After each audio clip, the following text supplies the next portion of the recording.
In this tutorial, I'm going to show you how to use Adobe Lightroom in less than 30 minutes or so. So Lightroom is a great photo editing software brought about by Adobe, and I like it a lot for batch editing photos. So when I go traveling, when I shoot a wedding, when I do a big project, and I want to just be able to edit a lot of photos at once and even copy and paste settings from one edit to the next, I love using Lightroom rather than Photoshop. Photoshop is great for editing. You can do all kinds of things. I mean, it's really great for retouching, creating graphics, but for batch editing, I love Lightroom. So let's dive right in. I'm going to be using the latest version of Adobe Lightroom, version Creative Cloud. I'm recording this in 2017, so I have the 2017 version, but things might change in the future. Lightroom has been about the same for many years. Even in the previous versions of Lightroom, what you're going to be learning in this video will be very similar. But of course, if you have any questions or if something is confusing, just let me know.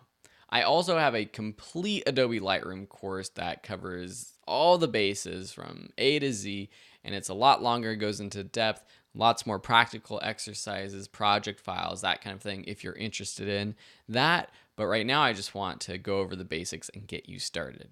Hey, and look at that. I open up Adobe Lightroom and you get to see my neighbor's boat in our backyard. So before or when you get started with Adobe Lightroom, you probably won't know all of what's really going on, and you won't see photos in Adobe Lightroom. I see photos because I've already been using Lightroom, and it opens up with the last photos that I was working on.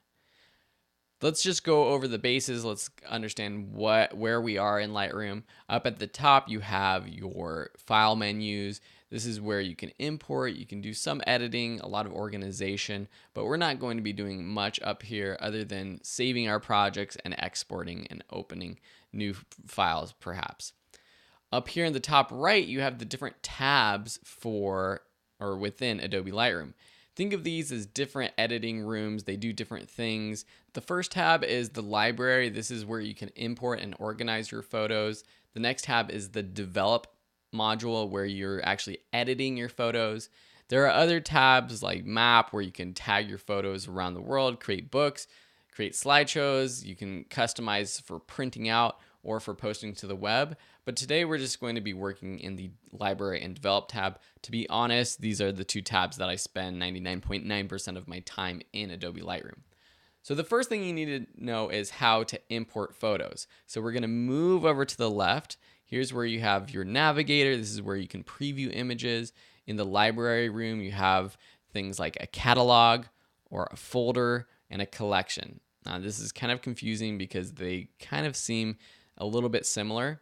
Under folders, this is where Lightroom is pointing towards your computer itself. So this is where you can actually go in, choose a folder.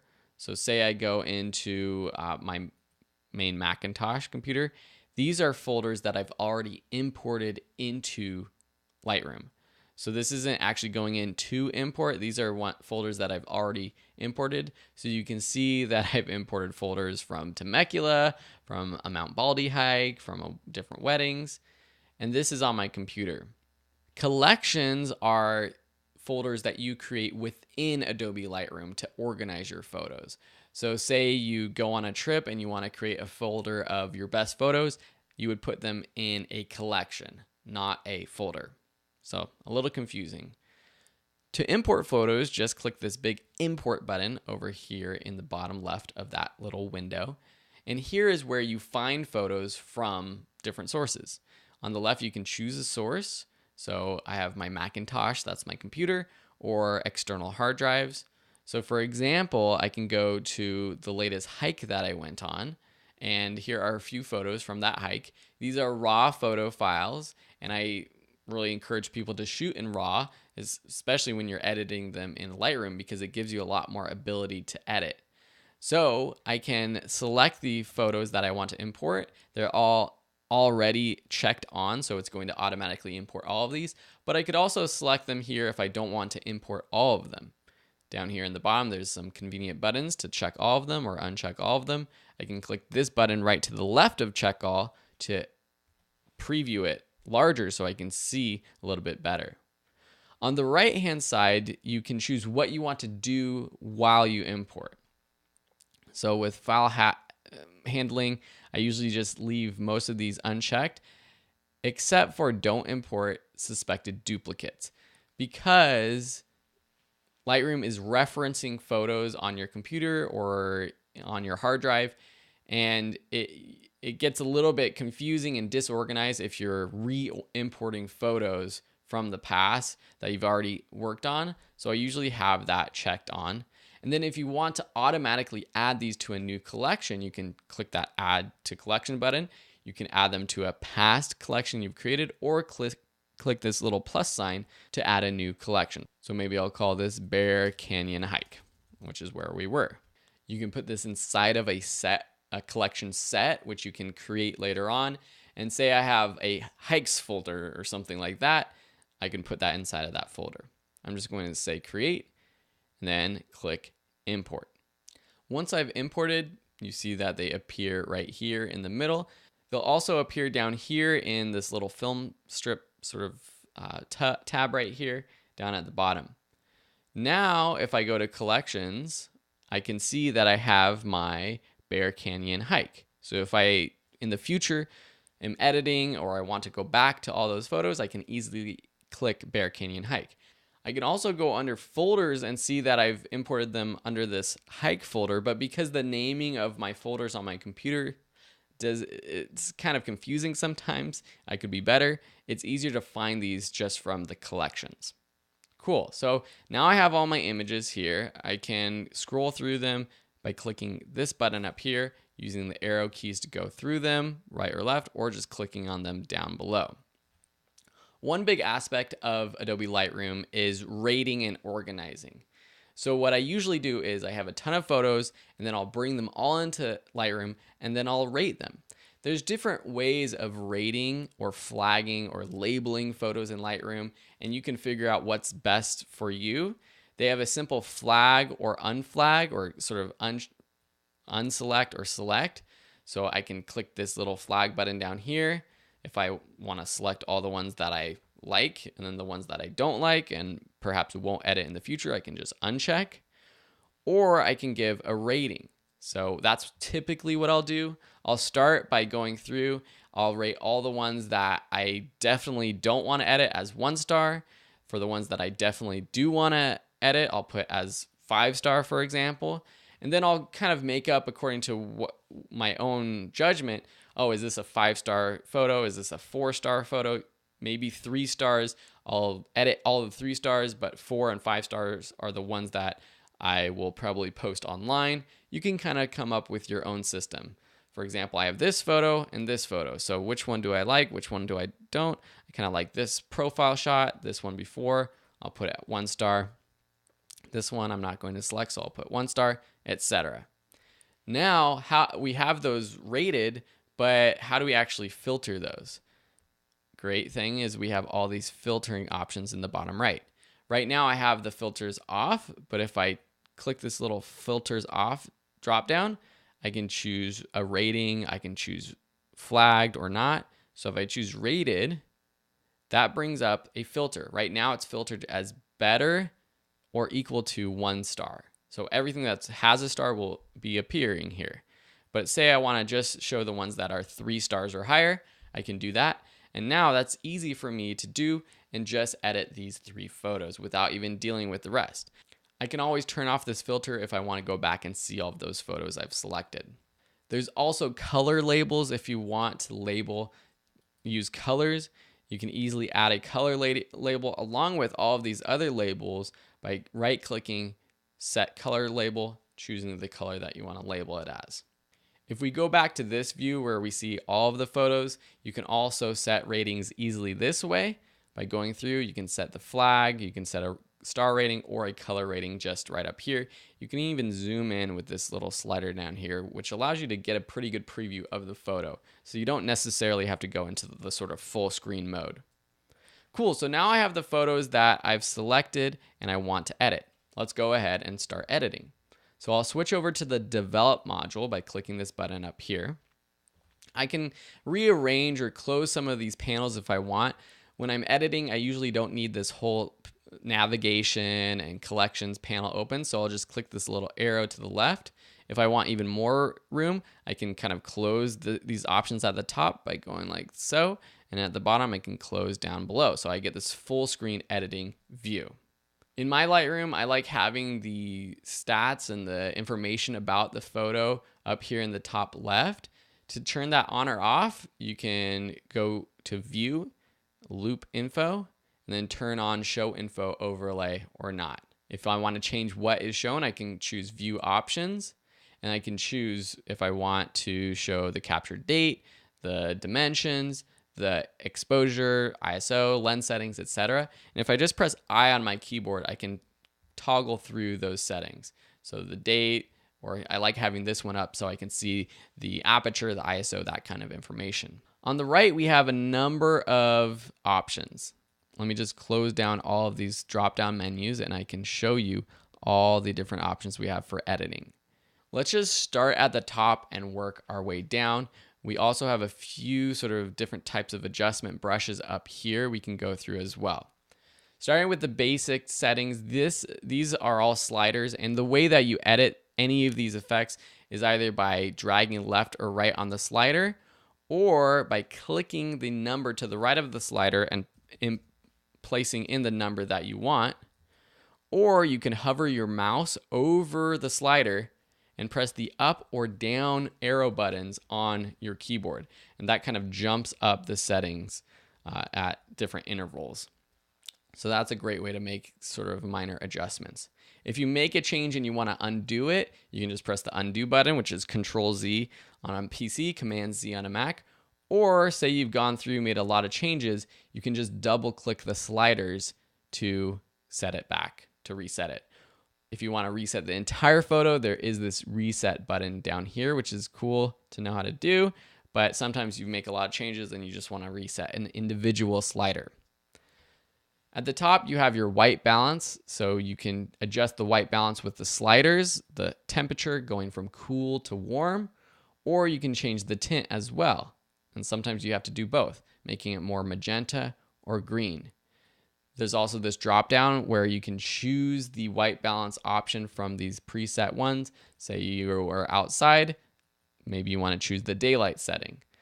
You can also select a white point in your photo to set the white balance by clicking this little eyedropper, going to your photo, finding something that's white, and it helps if it's exposed properly, or even something gray sometimes works, and clicking that. So that's going to make this photo properly white balanced. Depending on how you're feeling, what style you want, you might want to adjust this. You might want to make it a little bit more warm or cool. Next, we have our tone sliders. You have overall exposure, which adjusts the brightness of every part of your photo. You have contrast, which makes all of the lights lighter and the darks brighter, or the lights if you decrease the contrast, the lights become darker and the darks become brighter. If you go to the right, the darks become darker and the brights become brighter, so it's more contrasty. You can create custom contrasts with these sliders down below because these affect individual parts of your photo. So the highlights will just adjust the highlight parts of your image. The shadows will just adjust the shadows. The blacks, just the blacks. The whites, again, just the whites or the blacks. Up here in the top, you have a histogram, which I like paying attention to. If you have a photo where in the photo itself you have darks and whites, you generally want to see a histogram that goes like this, all the way from the left, which is the blacks, to the right. If you click on this triangle over on the top left or the top right, you see the highlights, what's being crushed to black and what's being overexposed to bright. And if I drop down the exposure, you can see that it starts to get a lot of this blue little area. This isn't actually blue on my image. This is just showing me that it's crushed black. I can even just hover over it. If I have this one on the top right checked and we go white, you can see that it gets this little red warning. Basically, think of it as a warning saying that this is too overexposed. So those are just two things to be aware of too. So let's just bring up the exposure just a little bit, make this a little bit brighter. Overall exposure, I like bringing up and then bringing the whites down, shadows down. the highlights down a little bit. Cool. So you can play around with that how you want. I'm also going to include these images if you want to play around with this image yourself. Below you have the presence sliders, clarity. This kind of adds a little bit of sharpness, a little bit of contrast to the edges of things become a little fine. If you go too crazy, it gets a sort of HDR look, which can be cool for some landscapes. It doesn't really look cool for photos of people. If you go to the left, it gets a little bit softer and a little kind of glowy. The next two sliders affect the colors. So you have vibrance, which let's start actually with saturation. Saturation affects the colors of every color in your photo. So every color becomes more saturated, more colorful. Whereas vibrance is a little bit smarter, and it's better to use vibrance when you're editing photos of a person. So let me just bring up that photo of my buddy John, because if I bring up the slider for vibrance or saturation here, his arms get really orange, which I don't really want because it's unnatural. But if I want to bring up the saturation for everything except sort of the skin tones, I can use this vibrance slider and bring that up. You can see there, that's a more natural increase of saturation without increasing skin tones. So use vibrance more if you want to increase saturation with people in the photo. Cool, so that's the basic tab. Now let's quickly just fly through some of these other tabs, and I'll let you play around with some of them, but I just want to show you some of the basics. Tone curve, this is another way of adjusting the saturate or the exposure. On the left, you have your darks. On the right, you have your bright. So if you click and drag on this line, you can see that I can increase or decrease the exposure. I can create sort of an S curve, which is your typical contrast curve. So that adds a bit of contrast, creating sort of an S curve. You can just keep clicking, keep moving these around depending on what you like. If you want it really contrasty, you can do that too. HSL panel, this is really cool because this allows you to affect different parts of your image based off of color. So if I want to just affect the blues, the hues of the blue, or the saturation of the blues, or the luminance of the blue, I can take my blue slider, drag left or right, changing this color of the sky, literally. The saturation, you can see I can just affect all the blues or decrease the saturation of just the blues. And the luminance is the bright. The cool thing with this is that it has sort of a picker where if you click this little button in the top left, I can select this and then I could find any color in my photo and drag up or down. So if I have the hue selected and then I press this blue, then drag down, it changes the color and I'm dragging up or down. And it doesn't just, I pick that color in the sky, but that color in the sky has a little bit of purple in there because you can see that that affected the purple as well. Let's go to another photo just so that you can see that as an example. So say I have this photo and I want to bring up the saturation of the red sort of soil in the trail. Say I click the saturation button right here, click in the trail, bring up that saturation. And you're specifically picking that color that's in your image. Maybe I want to bring up the saturation of the greens, these ones over here. I can do that, or desaturate. Pretty cool, huh? So instead of just affecting the overall saturation with the sliders up here in the basics tab, you can pick and choose where you want to edit. Split toning, I'm going to skip, but that's basically a way of affecting just the highlights or the shadows.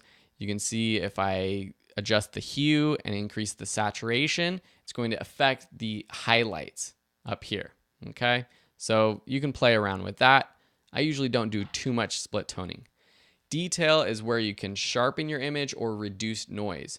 So even though I shot this outside, if I zoom in, you might see a little bit of noise in the sky. It's really hard for you to tell, but you can increase the noise reduction. I usually don't go too far, maybe up to 25 or so, and that decreases that noise. This helps a lot if you're using a cheaper DSLR camera, shooting at night with a higher ISO. I had an ISO 200 right here, which is pretty low, so I don't get too much noise on this photo. And then same with sharpening. If you want to add a little bit of sharpening, you can. It automatically adds a bit of sharpening when you are editing raw photos. If you're editing JPEG photos, it won't automatically add these settings right here, but you can go ahead and play with those yourself. Lens corrections. So every camera that you have, the lens actually is seeing the world in its own way. And sometimes it sort of bows or stretches the images in a way that is unnatural. I usually like the lens, and it also might have a vignette around the edge. I usually like the way my lenses look, but if you want to get rid of that sort of distortion, you can just click Enable Profile Corrections. If you're using a modern DSLR, digital DSLR, digital SLR camera with a modern lens, usually it will automatically know what lens you're using. So it knows that I was using my 24 millimeter lens, and if I turn this on or off, you can see what happens. It makes it a little bit less bowed, and it brightens the edges just a little bit because there was sort of a natural vignette there. If I have this on, I can go through and choose the lens itself if it doesn't automatically recognize, or I can manually increase or decrease the distortion and the vignetting with these sliders right here. This next drop down is something that I haven't used that much, but it has a lot of sliders where you can actually play around with sort of the perspective of your photo. And if you go crazy, this starts to look really wonky really quickly. But it's a cool way to come up with sort of a creative image. Or if, sometimes you might need a little bit of an adjustment, a perspective adjustment, if things aren't perfectly straight and you want to realign it just so that that wall that you took a photo of is perfectly straight. These tools will help. There's a lot of things that I'm just barely covering because it takes a little bit of time to play around with, but I want to get through just a few more because I know we're heading up to a 30-minute mark. With effects, this is basically your vignette. You can decrease or increase or have a darker highlight vignette. There's the amount slider. If you change the midpoint, it gets smaller or bigger. The roundness will make it more of a circle or just a square around the edge. And then feathering will feather that vignette more or have it more like a hard line. You can add grain to your photo if you want that style. You can change the size, roughness. And then the dehaze amount, this is a cool new feature that I like, especially if you are shooting landscapes. If it's a little bit hazy, you can increase this. And what it does is it adds a little clarity to where it thinks there's haze or fog or clouds. So test that out if you have photos where it's a little bit cloudy if you're looking in the distance. I really like that effect. Lastly, camera calibration. I usually just use this as standard. If you have a different sort of camera profile that you're using, you can change that, but usually I just leave that be. Lastly, we have these few options up here. This top one on the left is your crop. If you click that, you get the bounding box, which you can actually just decrease the size, move your photo around, then press return on your keyboard or click done to finish that crop. You can always go back and crop it later again by clicking that button. If you have a specific aspect ratio or size that you want, you can just click to the right of the aspect and choose. Say you're wanting to create a square. That's a 1:1 aspect, perfect for Instagram. So I have my box. I can resize it, make it smaller, bigger, and then press return. Okay, pretty cool. These next two tools allow you to fix red eye or fix spot or do spot removal. So say we go in here and John has this mole on his arm or this scar right there. If I click that and I make sure it's on healing brush and then I click right here over that scar, it's going to take another part of his arm and sort of blend it over that. I can move that to a part that looks a little bit more natural, something like maybe here. And there you can see that now that scar is gone. So that's the clone heal brush. You can use the clone brush the similar way just to copy and paste or kind of clone another part of your image to another part. Red eye brush, same thing. You just click it on the eyeball that has red eye. These next three options basically do the same thing. So I'm not going to go over all of them, but they basically allow you to make an adjustment to just a part of your image. Whether you're using the graduated filter, the radial filter, or an adjustment brush where you can just brush a specific part of your image, you can make adjustments. So let's click this graduated filter. If we click that and then we click and drag on our image, you can see what's happening. Now I already have some settings that are already set, but let me just reset these. And then I'm also going to click down here, show selected mask overlay. What is highlighted in red is actually being selected and will be affected. So say I just want to edit the sky. I can move this around with clicking this dot in the middle. I can rotate it by selecting the center line and dragging up or down. And I can make the graduation or the feathering of this effect bigger or smaller by clicking and dragging the outside edges in. So this is just going to affect the sky. So let me turn off the mask overlay. Now let me adjust. So we have all of these different sliders. Some of them are very similar to the basic adjustments that we have in Lightroom. So say I want to make the temperature of the sky really warm or really blue. If you want to make your sky a little bit more blue, you can do that. If I want to make it darker, I can do that as well. Maybe I just want to dehaze the sky. I can do that with this dehaze slider. Pretty cool, right? Once you're done, you just click done. If I want to create another one, let's just use our adjustment brush. I'm going to reset all these settings, and you can see here that there's actually some presets you can use in this dropdown. You have a teeth whitening, skin softening, iris enhance. Those things will help you improve, quote unquote, improve, teeth or eyes.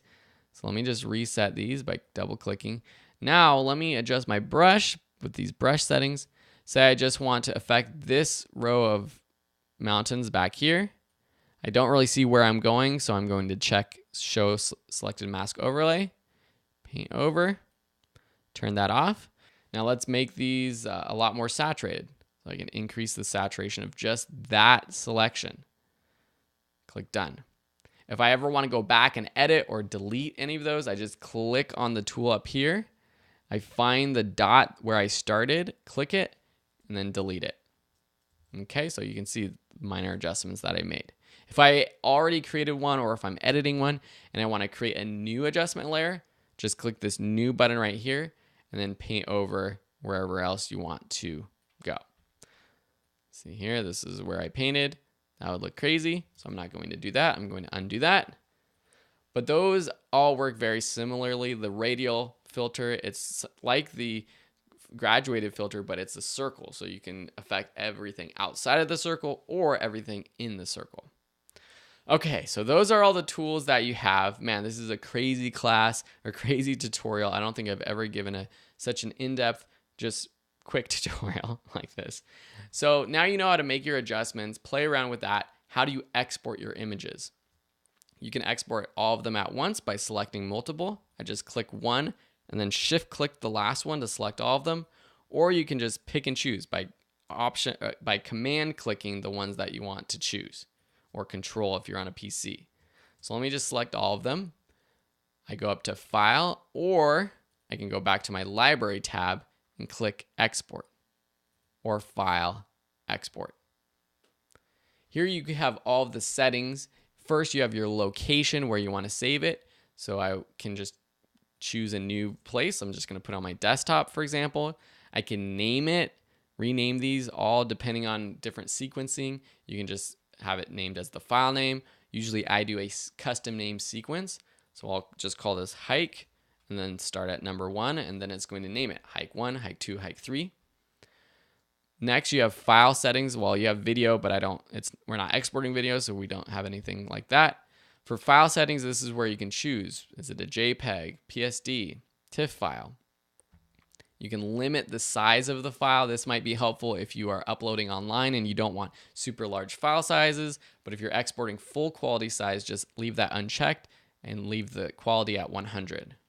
If you have a specific actual pixel size that you want this to be, you can do that. Again, if you're posting online and you want it to be 1000 pixels wide, just click this resize to fit, set the width to 1000, leave the height blank so that it saves it as the right aspect ratio. Resolution at 150 is perfect, and we're good to go. Some people like sharpening for screen a little bit. I usually just leave that unchecked, especially if I did a little bit of sharpening myself within Lightroom. You can add a watermark right here. What happens after you export, say show in Finder, or you can have it open up in Photoshop or open in another application if you want to continue working with it. I'm just going to show in Finder and just click export. It's going to export up here in the top left. You can see this sort of bar going as it exports. And there you have it on my desktop. Hike 1, 2, and 3. And they're all 1000 pixels wide. The second two are 667 pixels tall. The first one is 1000 pixels tall because we, remember, had cropped it to a 1:1 ratio. But the others were still at that original aspect ratio of the photo, and that's why the width is 1000, because we set it there, but the height is shorter to maintain it, to make sure it's not stretched. Wow, that is a quick 5+ minute tutorial in Adobe Lightroom. Hopefully this helps you get started. If you have questions, please let me know.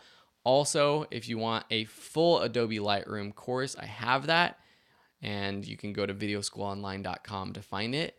And I hope you enjoyed this tutorial. The course will be a lot slower. We'll go more in depth. There's lots more practice files so you can follow along with us. But hopefully this gives you a sort of a great quick start to using Lightroom. Thanks so much. Have a beautiful day, and we'll see you in another tutorial.